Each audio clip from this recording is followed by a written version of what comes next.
Hello ചേച്ചി, നമസ്കാരം. നമസ്കാരം. ഞാൻ ഇവന്റ് മാനേജറാണ്. എവന്റെ മാനേജർ എനിക്കെന്താ? അല്ല, അതല്ല, പോകുന്നതിന് മുന്നേ നമുക്കൊരു വ്ളോഗൊക്കെ ചെയ്യണം കേട്ടോ.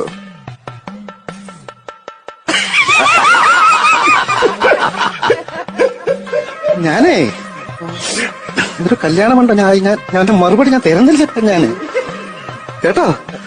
നീ സംസാരിക്കാതെ നീ എടാ, കല്യാണം കഴിഞ്ഞ് 3-ാം മാസം എന്റെ ഭർത്താവ് തട്ടിപ്പോയി. ഞാൻ അങ്ങനെ ജീവിച്ചോളല്ല ഞാൻ അവനെ. എടാ, 3 മാസം കഴിഞ്ഞ് ഭർത്താവ് ചത്തുപോയെങ്കിലും ഞാൻ ഇന്ന് വരെ ഒരു കല്യാണം കഴിച്ചിട്ടില്ല. 8 വർഷം കഴിഞ്ഞാണ് എനിക്ക് കുഞ്ഞു പിറക്കുന്നത്. അങ്ങനെ ജീവിക്കാനാണെങ്കിൽ